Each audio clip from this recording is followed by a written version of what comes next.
주의 이름으로 또 오시는 이여, 또 우리의 다윗의 자손 오시며 반성하고 또 찬양하고 기뻐하며 즐거워했던 그날입니다. 그들은 예수님이 예루살렘의 왕으로 오시는 그 이유에 대해서 자신의 목적과 또 이유를 가지고 환영하고 찬양했지만 우리 주님은 십자가에 죽으시기 위해서 예루살렘에 입성하신 그날입니다.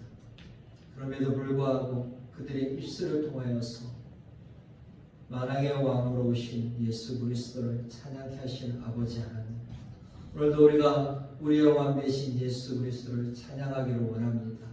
우리가 어떤 상황, 어떤 환경 속에서도 주님만을 높여드리고 우리 입술을 열어 주님이 나의 왕 되시고 나의 구주 되시며 또 메시아이심을 분명히 세상을 향하여서 외치는 저희들이 되게 하여 주시옵소서. 비록 함께 모여서 예배드릴 수 없는 상황이지만 그럼에도 불구하고 코로나19로 인해서 수많은 사람들이 힘들어하고 아파하는 이 가운 속에서도 하나님, 우리 믿음의 백성들이 입술을 열어서 예수님을 찬양하는 복된 주일이 되기를 소망합니다. 죽은 자들이 살아나게 해주시고 정말 그들에게 만왕의 왕 되신 예수 그리스도를 전하는 저희들이 될 수 있도록 주여 은혜를 베풀어 주시옵소서. 오늘도 주님만이 홀로 영광 받으시고 아버지 하나님께서 우리의 예배를 기뻐 받아 주시옵소서. 우리 사랑하는 성도들의 삶을 지켜주시고 특별히 이 어려울 때 건강을 붙들어 주셔서 하나님 안전하게 일상의 삶을 살아갈 수 있도록 인도하여 주시옵소서. 많은 어려움도 있지만 그럼에도 불구하고 이 어려움 속에서 하나님의 뜻을 보게 해주시고 하나님, 우리가 다시 한번 믿음의 길을 걸어가는 것이 무엇인가를 알고 또 어느 곳에든지 주님을 예배하는 예배자로 설 수 있도록 저희들을 사용하여 주시옵소서. 이제 고난 주간을 보내게 됩니다. 고난의 새벽을 깨우며 또 우리 향해서 십자가에 묵묵히 걸어가신 주님과 함께 동행하는 저희들이 되게 하여 주시옵소서. 살아계신 예수님의 이름으로 기도하옵나이다. 아멘.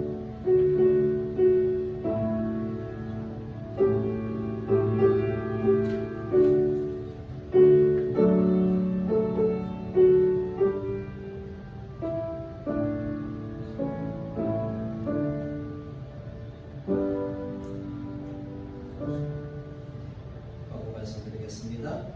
오늘은 종료주일이고요. 내일부터 토요일까지 고난주간입니다. 그래서 새벽기도에는 고난주간 때는 내일부터 토요일까지 오늘 5시에 있을 예정입니다. 그 다음에 돌아온 주일은 부활절인데요. 부활절도 2부 예배가 우리가 모여서 함께 드릴 예정입니다. 부활절 참고를 하시고요. 지켜주시면 될 것 같습니다. 그래서 부활절 다음 주 오전 기도는 영유장님 기도 좀 해주시면 될 것 같고요. 이번 주 금요일 날 우리 시차에 노예랑 또 시차에 모임이 있습니다. 지난주도 말씀드렸듯이 우리 헌금은 나중에 끝날 때 안지사님이 마음을 두고 계시면 보내주시면 됩니다. 자, 말씀을 보겠습니다. 오늘은 누가복음 19장, 신약성경 누가복음 19장 35절부터 40절입니다. 누가복음 19장 35절부터 40절.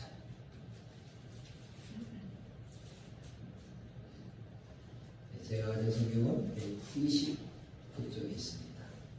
같이 한 목소리로 들어가겠습니다. 그것을 예수께로 끌고 와서 자기들의 겉옷을 나귀 새끼 위에 걸쳐놓고 예수를 태우니 가실 때 그들이 자기의 겉옷을 길에 펴다가 이미 감난산 내리막길에 가까이 오시매 제자의 온 무리가 자기들이 본 바 모든 능한 일로 인하여 기뻐하며 큰 소리로 하나님을 찬양하여 이르되 찬송하리로다. 주의 이름으로 오시는 왕이여 하늘에는 평화여 가장 높은 곳에는 영광이로다 하니 우리 중 어떤 바리새인들이 말하되 선생이여 당신의 제자들을 책망하소서 하거늘 대답하여 이르시되 내가 너에게 말하노니 만일 이 사람들이 침묵하며 돌들이 소리 지르리라 하시니라. 아멘. 우리의 왕을 찬양하라. 그래서 한번 살펴보려고 합니다. 여러분 유명인들의 행사나 어떤 영화제를 보시면 딱 떠오르는 그런 장면들, 그림들이 있을 것입니다. 항상 그런 어떤 행사들이 있으면 바닥에 뭐를 깔아요? 레드 카펫을 깝니다. 붉은 간자를 깔죠. 그 레드 카펫은 뭐냐면 거기에 참석하는 사람들에 대한 뭡니까? 대우를 해주는 상징적인 표시입니다. 우리가 보면은 거기를 걷는 유명한 사람들 보면서 두려움도 있지만 원래 왜 그러면 하필이면 레드 카펫이냐? 중세시대는 이 천을 염색하는 것이 쉽지 않았습니다. 그러니까 염색에 대한 이 염려가 상당히 고가였겠죠. 그러다 보니까 일반 사람들이, 서민들이 그것을 염색할 수 없는 거예요. 주로 어떤 사람들이요? 왕이나 귀족들만이 그 염색을 할 수가 있는 거예요. 천연 염색 원료라는 것은 대량으로 만들 수 없잖아요. 아주 적은 양으로 만들 수밖에 없기 때문에, 그렇죠? 부를 가지고 있지 않은 사람들은 염색에 대한 생각을 가지지 못합니다. 일단 특정한 소수의 사람들만이 뭐 할 수 있는 거예요? 옷에다 염색해서 그 옷을 입을 수 있는 거죠. 특별히 이 빨간색 천, 이것은 고가 중에 가장 고가였습니다. 자, 여러분 예를 들어서 오직 10kg을 붉은 염색을 하게 된다면 연지벌레라면 그 연지벌레가 최소 14만 이상의 그것을 모아서 염색을 해야 합니다. 이런 연지벌레는 이 번데기처럼 생겼는데요. 연지벌레는 잘 와닿잖아요. 그러나 여러분 딸기 우유 하시면 잘 알 수 있습니다. 이 딸기 우유의 색깔을 거기에 딸기만 들어가는 것이 아니고요. 연지벌레가 들어갑니다. 식용으로 쓰이는 거죠. 그 당시 때는 그게 많지 않았지만 지금은 뭐예요? 그 대량으로 할 수 있기 때문에 연지벌레가 딸기 우유에 들어가게 됩니다. 자, 일반 서민들은 그것을 사용할 수 없고 왕이나 귀족만이 사용하다 보니까 이 빨간색은 권위를 상징하게 됩니다. 자, 그래서 여러분 지금도 보십시오. 유럽의 그 왕실 있는 곳에서 항상 뭐가 깔려 있어요? 레드 카펫이 깔려 있습니다. 그만큼 권위를 상징합니다. 대통령이 되든 수상이 되든 그 관제에는 뭐가 있다고요? 항상 레드 카펫이 깔려 있는 것입니다. 자, 빨간색이 권위라는 것을 이미지를 가지고 이제 레드 카펫을 깔았다는 거예요. 귀한 손님을 웅성하게, 융성하게 대접한다, 환대한다는 의미로서 이 카펫을 까는 겁니다. 그러니까 내가 그 위를 밟고 걸어간다는 것은 뭡니까? 나를 초청한 사람이 그만큼 소중하게, 귀하게 대우한다. 그런 표시가 바로 뭐라고요? 레드 카펫입니다. 그래서 왕으로 등극하거나 아니면 정복지를 입성할 때는 항상 뭡니까? 레드 카펫이 깔려있는 겁니다. 그러나 오늘 예수님이 예루살렘 성에 입성할 때는 뭡니까? 너무나 초라하다는 거예요. 자, 예수님이 말씀하신 대로 맞은편 마을에 가셔서 아무도 타보지 않은 나귀 새끼를 제자들이 끌고 옵니다. 물론 여러분 나귀 새끼만 끌고 온 건 아니에요. 나귀와 나귀 새끼를 같이 동시에 끌고 옵니다. 자, 나귀 새끼 위에 안장도 없겠죠. 그러다 보니까 제자들이 겉옷을 벗어서 그 위에 안장처럼 놓습니다. 여러분, 유대인들이 가지고 있는 이 겉옷은 우리가 가지고 있는 이 겉옷과는 약간 다른 의미를 가지고 있습니다. 그것은 서민에게 있어서는 겉옷은 저녁을, 즉 이 밤을 보낼 수 있는, 자기의 생명을 지킬 수 있는 소중한 재산입니다. 그러니까 제자들에게 있어서 스승에게 할 수 있는 최고의 존경심은 뭐겠어요? 자기의 가지고 있는 이 겉옷을 벗어서 나귀 새끼 위에 안장처럼 깐 것. 근데 여러분 얼마나 초라해요. 만왕의 왕이시고 만주의 주이신 그 하나님이신 예수님이 이제는 유대인의 왕으로서 예루살렘에 입성하기 위해서 들어오신 그 모습은 정말 너무나도 우습기도 하고 한편으로는 초라한 그런 모습입니다. 자, 누가복음에는 특별하게 뭐라고 말하고 있냐면 35절에 나귀 새끼에 걸쳐놓고 예수를 태우니 이 표현이 있어요. 그러니까 제자들은 어떻게 살아도 우리 스승이 이제는 예루살렘의 왕으로서 등극하기 위해서 최대한의 뭡니까? 자기의 존경심을 표현해주고 있음을 우리에게 보여주고 있는 겁니다. 물론 제자들이 예수님이 지금 예루살렘에 입성하는 그 본질적인 의미를 깨달은 것은 아닙니다. 예수님은 이미 제자들에게 뭡니까? 자신이 죽어야 함을 말씀드렸어요. 즉 예루살렘 입성은 무슨 제자들이 생각하는, 즉 무리들이 생각하는 그 생각과는 다르게 뭡니까? 죽음을 향한 발걸음이었던 거예요. 그러나 제자들은 그것을 깨닫지 못하고 있는 겁니다. 여러분 화려한 안장도 또 그 다음에 권위를 상징하는 레드카펫도 깔려있지 않는 그 상황 속에서 무리들이 뭐하고 있습니까? 자신의 겉옷을 벗어서 길에 깔고 정말 가난하고 소외된 자들이 가지고 있는 유일한 재산인 그 겉옷을 뭡니까? 왕으로 입성하고 있는 예수님을 향해서 지금 깔고 있는 겁니다. 다른 복음서에 보면 밭에서 맨 뭡니까? 푸른 나무 가지들 우성한 가지들을 가지고 뭡니까? 길에 깔고 요한복음에서는 그 가지의 이름이 종려나무 가지라 해서 우리가 종려주일로 지키고 있는 겁니다. 여러분 한번 상상해 보십시오. 아무도 타지 않은 낙이 어린 낙이 잘 걸을 수 있을까요? 물론 그 낙이 새끼에 어린아이들이 탔으면 좀 괜찮겠는데 성인이 탔습니다. 발이 땅에 닿았던 말이다. 어떻게 보면 질질 끌릴 수도 있는 그런 정말 코미디 같은 그런 장면이 연출되고 있는 겁니다. 수많은 사람들의 환호와 환성은 있었지만 거기에 반해서 로마 군대는 아무런 조치도 하지 않고 있음을 우리는 보게 되죠. 여러분 모든 길은 로마로 통한다는 이야기가 있습니다. 그 말은 뭐냐면 로마가 지배하고 있는 모든 속국들을 향하여서 로마는 길을 닦아둔 겁니다. 그렇게 한 이유는 뭐예요? 신속하게 뭐 하기 위해서요? 제재를 하기 위해서. 반란이 일어나면 속히 제압하기 위해서 로마는 뭡니까? 길을 닦아둔 거예요. 물론 그기 때문에 나중에 로마가 망하기도 합니다. 자, 근데 지금 유대인의 왕으로 입성하고 있고 수많은 사람들이 관중들이 유대인으로 환호하고 있는 그 상황 속에서 로마 군대는 뭡니까? 아무런 조치도 하지 않습니다. 왜냐하면 그들의 눈에 비친 예수님의 그 모습, 정말 유대인이라고 소리치는 왕으로 오는 그 모습을 보고 유대인들의 그 군인들은, 즉 로마의 군인들은 어떤 생각을 가졌겠습니까? 정말 웃지 못할 코미디가 연출되고 있는 거예요. 본인들의 눈에 볼 때 뭡니까?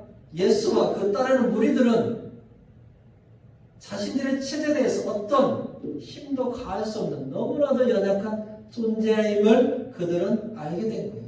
저들에 가서 뭡니까? 제압할 필요도 조차도 없는 그런 너무나 초라한 지금 뭐예요? 왕이라는 자칭 왕이라는 자의 입성을 그들은 보고 있는 겁니다. 그래서 뭐예요? 아무런 조치도 취하지 않고 있는 것입니다. 그럼에도 불구하고 주님은 자신이 유대인의 왕, 즉 구약에서 예언된 메시아이심을 분명하게 보여주고 있는 것입니다. 그래서 스가랴서 9장 9절에 뭐라고 말하고 있습니까? 시온에 따라 크게 기뻐할지어다 예루살렘에 따라 즐거이 부를지어다 보라 내 왕이 내게 임하시나니 그는 공의로우시며 구원을 베푸시며 겸손하여 나귀를 타시나니 나귀의 자긍어 곧 나귀 새끼니라. 아멘. 여러분 이런 주님의 모습을 보고 사람들은 뭐하고 있습니까? 지금 흥분하고 있습니다. 환호하고 있습니다. 열광하고 있습니다. 왜냐하면 적어도 예수님이 행하신 그 놀라운 기적과 능력을 본 사람들, 경험한 사람들은 환호하고 흥분할 수밖에 없는 것입니다. 또한 이 누가복음 19장 전에는 어떤 일이 일어났습니까?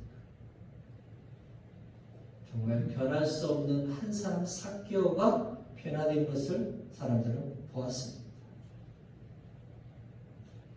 여러분 수많은 사람들을 치료하고 고치신 그 예수님의 그 놀라운 모습을 보고 사람들은 뭡니까? 환영할 수밖에 없는 겁니다.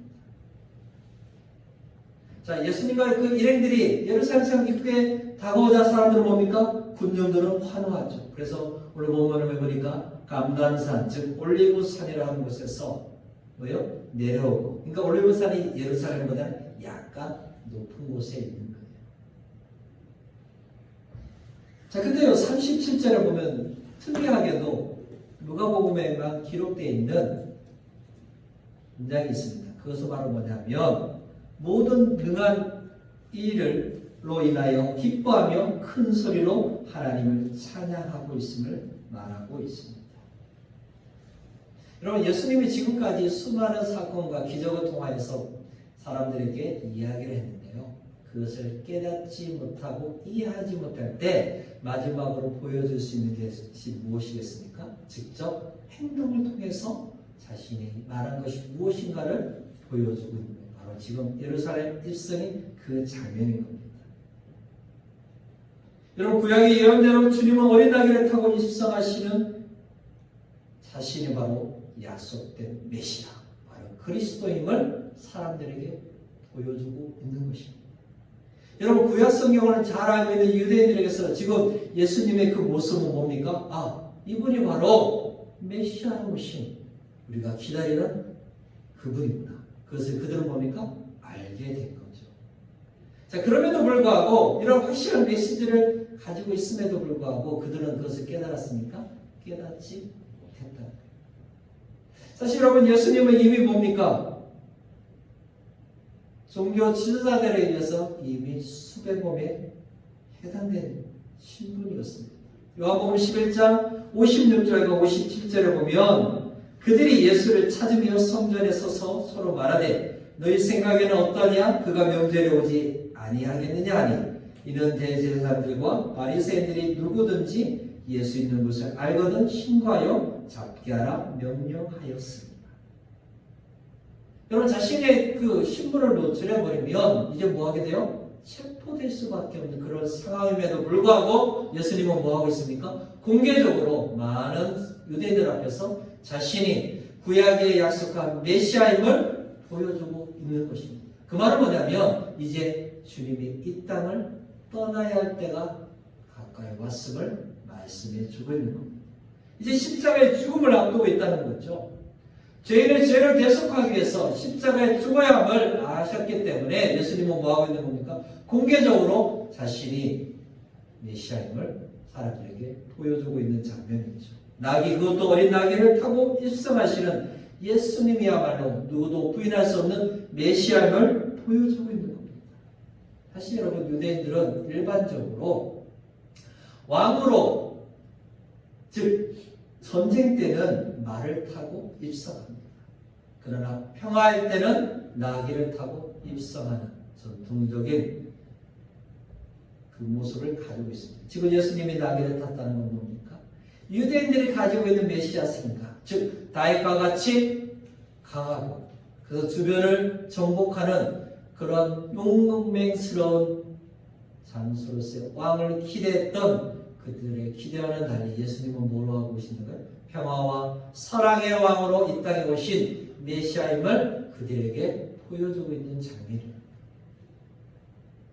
결국 여러분, 예수님은 공식적으로 메시아인데, 즉 십자가의 구속을 위한 자신의 입성을 사람들에게 보여주는 이 장면이 바로 오늘 우리가 보고 있는 종려주일입니다. 여러분, 그럼에도 불구하고 하나님 아버지는 사람들, 즉 무리들의 입을 통해서 무엇을 하게 하십니까? 예수님을 향해서 찬양하게 하신다. 찬송하리로다. 주의 이름으로 오시는 왕이요 하늘에는 평화요 가장 높은 곳에서는 영광이로다.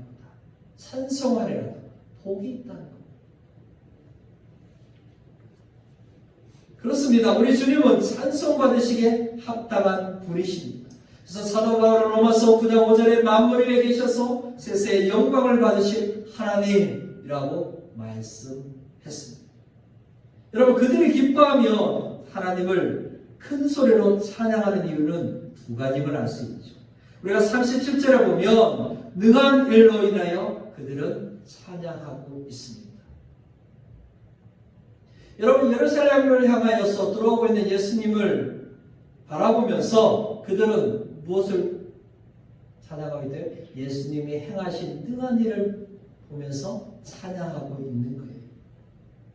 우리를 가르치시고 고치시고 종교 지도자들과 끊임없이 뭡니까? 변론하시면서 심지어는 눈먼 자의 눈을 뜨게 하시고 병든 자들, 각종 질병에 병든 자들을 고치시고 귀신 들린 자의 귀신을 쫓아내시고 정말 악명과 봤던 삭개를 변화시키시는 주님.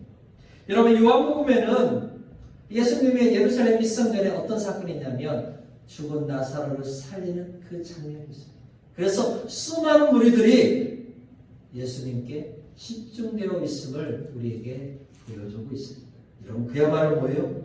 예수님께 열광하지 않을 수 없는 것. 요즘 말하면 뭐예요? 수많은 사람들에게 있어서 예수님은 뭐예요? 예수 아리를 할 수밖에 없는 그런 존재가 됩니다. 그러니까 여러분 이미 6월절 이 절기를 지키기 위해서 군중들은 많이 모여 있습니다. 그 군중들 가운데는 뭐하고 있어요? 예수님의 놀랍게 행하신 기적과 이적, 그 능한 일을 보고 경험하고 들었던 사람들이 거기에는 많이 있었다. 그러니까 여러분 그들에게 있어서 예수님은 뭡니까? 지금 가장 그들이 기대하고 있는 드디어 우리가 로마로부터 해방되고 드디어 우리가 주변 나라를 정복할 수 있는 그 메시아로 오시는 예수님에 대한 기대가 높아질 수밖에 없는 그런 현장이라는 거죠. 여러분 그들이 또 무엇을 찬양하고 있습니까? 38절에 보니까 주의 이름으로 오시는 왕을 찬양하고 있습니다. 여러분 예수님의 이 공적인 입성을 통하여서 무엇을 말했어요? 평소 예수님은 이렇게 행하지 않았습니다. 언제나 모든 영광을 하나님 아버지께 돌려드렸습니다. 선한 선생이여 말할 때도 자신이 아닌 하나님 아버지께 영광을 돌려야 한다고 하신 분입니다. 그래서 자신이 오병이어를 통해서 수많은 무리들이 자기를 왕으로 세워야 되는 뭡니까? 조용히 피하셔서 살해가셔서 기도하셨던 분입니다. 그런데 지금은 뭡니까? 전혀 다른 모습이죠. 제자들이 자신의 겉옷을 벗어 안장을 하고 사람들이 자신의 겉옷을 벗어서 길에 깔고 정말 아무 가지를 가지고 흔들며 환호하는 그런 상황들에 대해서 예수님은 뭐하고 계세요? 거절하지 않으십니다. 이제는 이 땅에서의 마지막 순간이 다가옴을 아시고 주님은 뭡니까? 그것을 그대로 받아들이십니다. 그래서 주의 이름으로 오시는 왕이요. 이 말은 뭡니까? 하나님이 예수님을 왕으로서 즉 메시아로서 시인되었음을 공개적으로 선포하고 있는 것이죠. 여러분 자기 도성에 입성하시는 왕, 하나님의 도성인 예루살렘에 입성하시는 그 메시아, 그분을 찬양을 드린다고 사람들의 입을 통해서 노래하고 있는 것입니다. 사실 여러분 이 본문은 38절 본문은 시편 118편 26절 구절을 인용하고 약간 각색한 겁니다. 시편 118편 26절 여호와의 이름으로 오는 자가 복이 있으며 우리가 여호와의 집에서 너희를 축복하였도다. 아멘. 여러분 여호와의 이름으로 오는 자가 복이 있으며를 뭐로 바꿨어요? 주의 이름으로 오신 왕이에요. 우리들이 그렇게 주님을 찬송하고 있는 겁니다. 사실 여러분 유대인들은 절기나 안식일에 시편의 노래를 불렀습니다. 종교개혁 때는 여러분 주로 찬송은 시편 찬송을 많이 불렀어요. 궁극적으로 뭡니까? 하나님의 계획을 축하하며 송영하고 있는 거죠. 이 하나님의 행하신 놀라운 일을 사람들이 뭐예요? 찬양하고 기뻐하고 있는 것입니다. 사실 이런 일들은 이전에도 있었습니다. 예수님이 인간으로 이 땅에 오셨을 때 베들레헴에 태어났을 때 어떤 일들이 일어납니까? 하나님은 천군 천사를 동원해서 주님의 탄생을 축하하셨습니다. 지극히 높은 곳에서는 하나님께 영광이요 땅에서는 하나님이 기뻐하시는 사람들 중에 평안하다. 자, 지금은 천군 천사의 찬양이 아니라 수많은 사람들의 찬송을 하게 하신 여호와 하나님. 근데 이 두 찬양 모두 공통점이 있습니다. 지극히 높은 곳에서는 하나님께 영광을 돌리는 점에서는 동일합니다. 그러나 차이점은 뭡니까? 하늘에는 평화를 노래하고 있습니다. 선사들의 노래에서는 땅에서는 평화를 노래했는데 사람들은 하늘에서의 평화를 찬양하고 있습니다. 여러분, 하늘에서의 평화하는 거 약간 어색할 수 있죠. 그래서 마샬이라는 학자는 예수님이 왕으로 높아짐으로써 하나님과 사람 사이에 뭡니까? 진정한 평화가 임했다고 해석합니다. 여러분, 탄생 때는 천사들이 땅 위에 평화를 노래했던 것처럼 이제는 예수님이 만왕의 왕으로서 이 땅에 가져다 준 평화가 곧 하늘의 평화임을 우리에게 말해줍니다. 그런데 누가는 다른 복음서에 있는 뭐가 빠졌어요? 호산나가 빠졌어요. 여러분, 호산나 지금 구원하셨어요. 원래 여러분, 이 호산나는 찬양으로서 쓰여진 단어가 아니었어요. 본래 이 호산나는 위급한 상황 가운데 여호와 하나님께 간절히 기도했던 기도 문구였습니다. 그러나 이것이 후에 사람들에게서 뭐요? 찬양 가운데, 찬송의 가운데 이것이 노래로 바뀌어졌고 큰 소리로 외치는 찬양이 되어진 것입니다.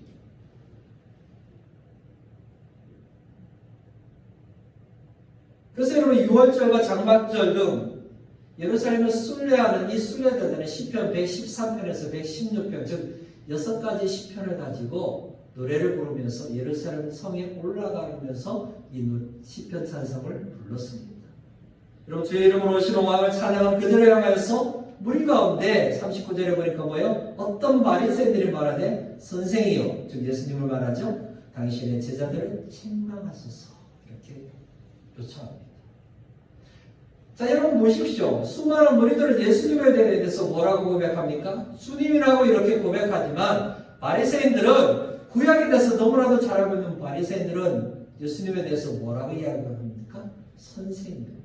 여러분, 여기서 말하는 선생은 랍비도 아닙니다. 단순히 뭡니까? 지식을 가르치는 자요, 이런 의미입니다. 그러니까 바리새인들은 이 모습을 보면서도 예수님에 대해서 뭐 하고 있는 거예요? 당신은 메시아일 수 없습니다. 예수님에 대해서 뭐예요? 모르고 있는 어리석은 자들의 모습이죠. 내가 만든 메시아를 그리고 있으면 진정한 예수님의 메시아임을 볼 수가 없는 것입니다. 여러분, 내가 만든 하나님이라면 그 하나님은 진정한 하나님일 수 없는 것입니다. 자, 이들의 요청에 예수님은 뭐라고 대답하세요? 40절에 보니까 내가 너에게 말하노니만일 이 사람들이 침묵하면 돌들이 소리 지르리라. 무슨 말입니까? 지금 우리의 찬양 외침이 정당하고 당연한 소리랍니다. 예수님을 메시아라고 칭하고 예수님을 향해서 찬양하는 것은 마땅하고 당연한 것임을 그들에게 이야기하고 있는 것입니다. 여러분, 주님을 향한 이 찬양은 어떤 세력, 어떤 사람들에게도 제한될 수 없는 것임을 우리에게 알려주고 있는 것입니다. 이것이 바로 영원하신 하나님의 계획이요 우리를 향한 뜻임을 말씀해 주고 있는 거죠. 여러분, 그래서 주님을 향한 찬양은 끊임없이 이어져야 합니다. 수많은 사람들이 코로나19로 인해서 힘들어하고 아파하는 이 순간에도 우리는 하나님을 찬양하고 예수 그리스도가 메시아임을 선포해야 하는 것이죠. 여러분, 그래서 이것을 예수님은 돌들도 소리 지른다는 이 표현을 통해서 나의 이 행진은 멈출 수 없고 많은 사람들에게 보여줄 수밖에 없는 진정한 메시아의 행진임을 말해주고 있는 거죠. 그래서 바리새인들에게 이렇게 말하고 있는 겁니다. 너희 어리석은 바리새인들아, 돌들도 내가 메시아임을 알고 있는데 하물며 너희들은 알지 못하느냐, 그렇게 책망하고 있는 것이죠. 결국 주님의 입성은 무엇입니까? 우리가 보기에는 십자가의 죽음을 위한 입성이지만 그것은 그것으로 끝나는 것이 아니라 진정한 승리를 향한 왕으로서의 입성임을 우리에게 가르쳐주고 있는 것입니다. 그래서 하나님은 사람들의 입을 열어서 예수님을 향해서 하나님을 향해서 찬송하게 하고 있는 것입니다. 그들이 여러분 입을 열어서 찬송하지만 그 의미는 알지 못했음에도 불구하고 아버지 하나님은 뭐하고 있는데요? 사람들을 통해서 이 주님을, 하나님을 찬송케 하고 계심을 우리는 보고 있는 것이죠. 여러분, 이 땅에 오셨을 때도 축하의 노래를 불러줄 사람이 없을 때 아버지 하나님은 천군 천사를 동원해서 예수님의 탄생을 축하하게 하셨습니다. 지금은 십자가의 죽음을 향해서 가는 이 길에서 아버지 하나님은 뭐하고 계세요? 사람들을 동원해서 주님을 찬양케 하고 계시는 그 아버지이심을 우리는 보게 됩니다. 여러분, 서울대 음대가 낳은 최고의 테너라는 분이 있습니다. 한국의 파바로티 노래하는 거인 춤추는 테너라고 불려진 박정호 장로님이 있습니다. 여러분, 사람들은 박장로님을 통해서 천상의 목소리, 하나님을 위해 노래하는 그의 예배, 한 영혼을 위한 그의 고백이라고 이렇게 말하기도 합니다. 그분은 정말 목소리 뛰어나요. 제가 예전에 있었던 교회도 초청했었는데 보십시오 여러분, 상당히 이 고음을 낼 때 힘을 들이잖아요. 근데 그분은 힘 안 들여도 고음이 나와요. 근데 그분은 단순히 목소리만으로, 노래만으로 무대에 서지 않습니다. 자신의 삶을 가지고 서시는 분이에요. 근데 자신의 인생을 하나님 앞에 또 사람들에게 알리고 예수 그리스도를 전하는 그의 삶을 살고 있습니다. 자, 여러분, 서울대 음대 그것도 뭐예요? 뛰어난, 그러니까 교수조차도 함부로 하지 못할 정도로 교수보다 더 뛰어난 그런 실력을 가졌는데 저절로 해서 뭐예요? 성공의 대로를 걷게 되는데 그분이 어떤 고민을 하냐면 100년도 살지 못한 인생을 무가치한 것에 투자하기보다는 정말 최고의 가치로 해서 나의 삶을 드려야겠다. 그래서 성공이 보장된 길을 버리고 하나님을 전하는, 예수님을 전하는 그 길로 자신의 인생을 드리기 시작합니다. 그래서 여러분, 한 교회에서 성가사로 섬기는데요, 그게 큰 연습입니다. 근데 그 교회를 섬기는데 어느 순간부터 자기 마음속에 상당히 부담감과 실망, 낙심이 오더라는 거예요. 정말 하나님을 위해서 자신의 인생을 온전히 드리고자 한 그 헌신자보다는 세상에서 성공한 성악가들을 더 좋아하는 교회의 모습을 보고 낙심과 실망이 되더라는 거예요. 그래서 하나님께 드렸던 그 손을 놓고 싶은 마음이 있어서 어느 날 미국 유학을 결심합니다. 그것은 뭐냐면 자신이 이제 마지막 성악가로서의 그 길을 걷고 싶은 욕망으로 한 대학에 입학 허락을 받고 가는데 가기 일주일 전에 뇌졸중이 와서 쓰러집니다. 그때 그분이 깨달은 것이 뭐냐면 이 모든 것도 하나님의 은혜예요. 자신의 인생 속에서 자기가 하나님을 붙들고 있는 것처럼 생각했는데 날마다 자기를 붙들고 계시는 아버지 하나님을 그분은 발견하게 됩니다. 그래서 계속해서 하나님을 위해서 찬양하기로 다시 결심합니다. 몇 년 전에는 가나안이 다시 도져서 엄청난 어려움에 처했었죠. 그래서 딸들이 다 자기 아버지를 위해서 간을 기증하기로 했는데 둘째 딸이 자기 아버지를 위해서 간을 기증합니다. 사실은 둘째 딸이 언니 두 사람이 다 아버지를 위해서 기증한 것보다는 자기가 희생되어서 기증하고 싶다는 그런 기도를 했다는 거예요. 좀 힘들고 지금 회복 과정 속에 있는데요. 그래도 다시 한번 이렇게 돌아다니면서 또 간증하시면서 하고 있어요.